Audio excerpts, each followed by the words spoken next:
Welcome back to the Green Means Go channel.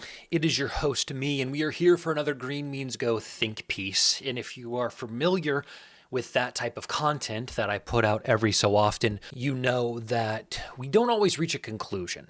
And I don't think we are close to reaching a conclusion as it relates to the overall moral and ethics and regulatory factors of sports betting. But it is a conversation that I am always going to be talking about, and I believe it is a necessary conversation. I don't want to say that that's my goal, to bring a regulatory mindset or a conscience to the industry. I'm not trying to be holier than thou, but I'm trying to be reflective in my practice as a former professional sports bettor turned content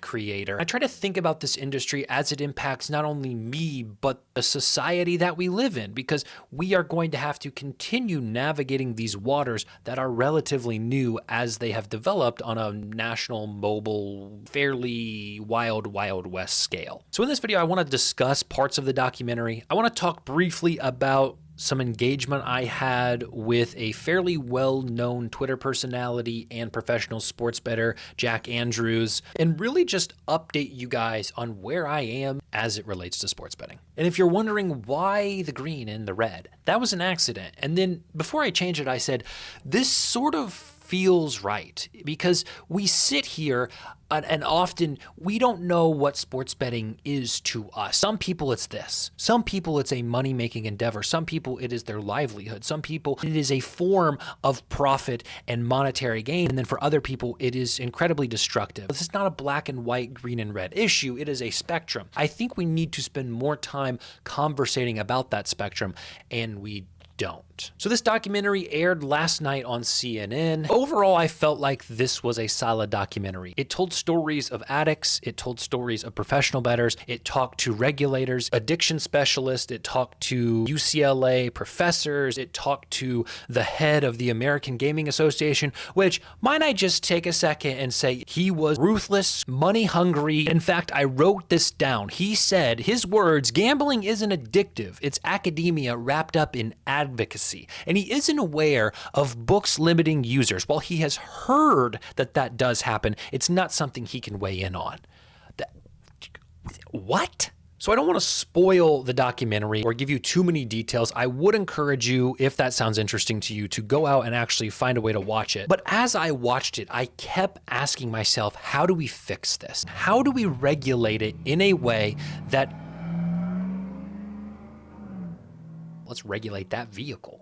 How do we regulate it in a way where ultimately it is safer? Because as I've stated time and time again on this channel, once you figure out how to actually make money doing plus EV betting or arbitrage betting, the books will limit you. And then once they limit you, you either have to go get accounts and use other people's information and bet under your sister-in-law's name, or you stop. Those are your options. So it is not a realistic long-term money-making endeavor. I don't think I put on deodorant. Anyway, while I sit on the ideas about how to regulate it, I want to talk about a tweet from Captain Jack Andrews. Captain Jack Andrews is a fairly well-known and respected face in the industry. Well, unless you ask Matt Zilbert. He is a part owner, part creator of Unabated, which is a plus EV odds service platform. He has a YouTube channel too. You check out his videos if you want. But he tweeted last night, the CNN documentary on sports betting was predictable. The same old tired tropes told by the same old tired voices.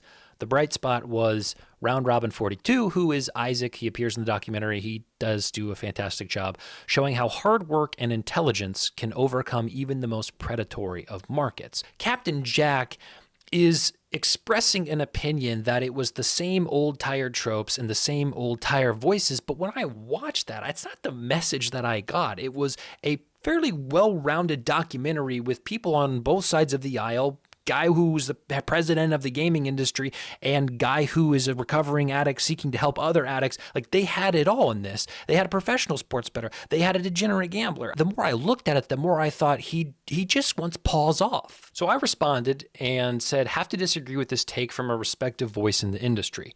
Maybe it was predictable, but the connotation of tired tropes from tired voices downplays the actual issues that will and are plaguing our society in terms of the ubiquity of sports betting and what I think that will do and is doing to our nation. Investigative journalism like this, especially an unbiased one that shows all sides, pro versus addict, are important. I agree Isaac was a fantastic piece, but very few pro bettors have his conscience and social intelligence or perspective. And I say that because multiple times in this video, you see Isaac both look inward at himself and outward at the industry, and you can almost feel this tension where he's like, yeah, this is something that benefits me. I am able to make money doing this, and while I won't be doing this forever, it's good now. But he also recognizes, I believe, how dangerous it is. And in some way, you feel his inner tension in the documentary. So the bottom line of my reaction to Captain Jack is we need to be talking about the dangers of sports betting. We need to be bringing it to light. We need to have society see that, hey, some people are able to make money, but also people can deposit $3,000 at 3 a.m. to bet on the third set of a Taiwanese ping pong game. Do we want that sort of availability? And I realize then we start getting political about rights and who can do what and who can police who, and we all have freedoms and when is there government overreach, and I'm not getting into that. I fully believe that people should be able to do what they feel is best for them so long as it does not impede anyone else's rights. But on the other hand, does a government owe it to its citizens to put barriers in place so that we don't fall off a proverbial cliff? And that's too much philosophy for this Monday, but maybe another video. So then Captain Jack responds to my tweet and he said, but it wasn't unbiased. My point about unbiased was that they had both. It wasn't just a here are all these addicts and here are the problems that it caused them. They had a professional sports bettor who said, I make a living doing this. That's what I meant by unbiased and why I put pro versus addict in parentheses. They repeated all the usual fear mongering that typically goes unfact checked. Guess what? Bankruptcies are up everywhere because that's what happens with rising interest rates and poor consumer credit practices. Mental illness is up, but let's claim that's due to gambling. People are still bad gamblers because they are deluded into thinking it's easy money. Does that mean we need to ban it for everyone? That's what Harry Levant wants. So let's stop there. I agree. Lumping bankruptcies and mental illness issues into some sort of gambling bucket is not necessarily the most reasonable take. There is some logical fallacy presented in that. But swinging to the other side like Captain Jack is doing doesn't negate the fact that there are people who are ruining their lives financially and ruining their minds mentally because of sports betting. But again, watching the documentary, I didn't feel like they were blaming bankruptcies and mental illness solely on sports betting. They were just saying that it is certainly a contributing factor to it. But I do think this is interesting. People are still bad gamblers because they are deluded into thinking it's easy money. Well, why wouldn't they? Every advertisement you see is talking about this money you can win. Every Twitter profile that you scroll through on the internet, every TikTok, every YouTuber is telling you how much money they win. Even you, Captain Jack, you have a product and a service that highlights how easy it is to make money sports betting. The entire narrative and the entire problem, I believe, in this industry is the promise that making the money is easy or realistic or reasonable or whatever word you want to put in there. Every plus EV platform's marketing tactics are the same. Pay me and I'll tell you what to bet and you will get rich. The NCAA wants to ban player prop betting, yet will they stop people from harassing athletes? Surely, Charlie Baker, you should study the efficacy of prohibition. Of course, athletes will still be harassed. And the key word here is stop. We don't need it to necessarily stop. Of course, that would be best. Lessening it? I think if we eliminated player prop betting, athletes would be harassed less. That would be a net positive. That would be an improvement. That would be plus EV for the college athletes. So Captain Jack has his own logical fallacy baked into this. Bankruptcies, mental illness, harassment isn't all just going to go away if sports betting goes away. Yeah, but it may improve if we make changes. Timothy Fong wants to explain to you that gambling affects your dopamine receptors, yet he's willing to let his 19-year-old son gamble online. Yeah, because his son's an adult. Because his son is 19 years old. Because he's not going to tell his adult son what he can and can't do.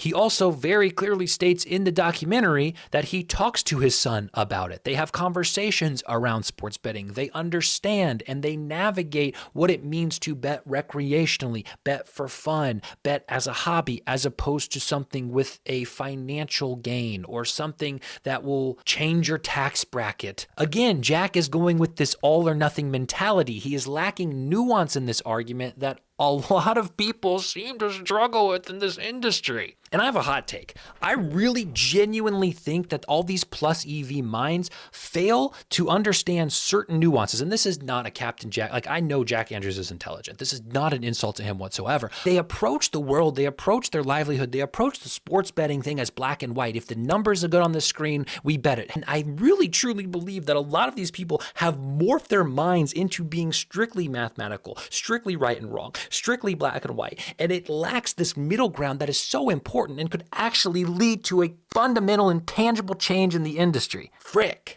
All these guys are out to make a buck, stirring up public paranoia about sports betting. Don't give them a platform. They're coming for you. Yeah, but I would argue that you are trying to negate their paranoia because you make a buck off sports betting. You sell a product that encourages people to make bucks off sports betting. Your livelihood is sports betting. So of course you don't want it to go away. Of course you don't want it to be regulated. And I understand that. And in some ways, I am the same as you, Captain Jack. We are on the same team. But sometimes the team has to look at the rest of the people playing the game and say, how much does this game suck for the majority of people? How can we, as people within the industry, acknowledge, yes, there are ways to do this and make money. There are ways to do this responsibly. But to take a well-constructed, in my opinion, investigative journalistic piece and just say, oh, it's public paranoia, oh, it's just fear-mongering, I personally do not believe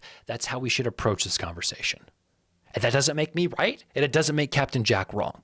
And that's the beauty of us both having a platform where we can share our opinions. So this is something I struggle with almost every day as I create content related to sports betting. How can I be someone who is in the industry but not of the industry? How can I communicate to an audience that there is money to be made in the short term as a side hustle in this industry by following steps that have been laid out by people like Captain Jack Andrews? But more and more often and faster within this industry, those paths are being roadblocked. And people don't want to talk about those roadblocks. And it's often people like Captain Jack Andrews who have a product that sells those dreams. I love sports. I love sports betting. I love having action on a game. And so often, I think we look at addicts as people who lose. And if you are a winning sports bettor, you are not an addict. And I would push back against that. Plus EV bettors and arbitrage bettors, and I'll speak for myself here, I was still chasing that rush. I was still chasing that dopamine of being able to lock in an arbitrage bet, being able to lock in a plus EV bet, finding a glitched line and hitting it before the odds changed, spending hours and hours and hours every single day, not only betting, but then watching the games to see if my bet won. That is a form of addiction. And I have a theory that in 3 to 5 years, as these books continue to get sharper and the algorithms are developed, we are going to run out of room to plus EV bet and to arbitrage bet. We've already seen so many puddles drying up. My fear or my hypothesis is that you are going to see a lot of really smart people who wouldn't be classified as problem gamblers because they were winning turn into problem gamblers because now their edge is gone. Yet I fear they will still be seeking the thrill and dopamine rush of what they conditioned themselves to feel for the last 5 to 10 years. And I say this as someone who has experienced it. I constantly have to check myself and say, wait a minute, you are not betting in the same way you used to bet. You need to look at this as a hobby, as fun. Your sister-in-law's accounts are not going to exist. If you're not going to sign up your sister-in-law for new accounts, you have to change your perspective about this industry. It is no longer a way to make money. It is a way to enjoy the game. And some people may call that stupid as they take a hit from their Mr. Fogg and drink their Budweiser.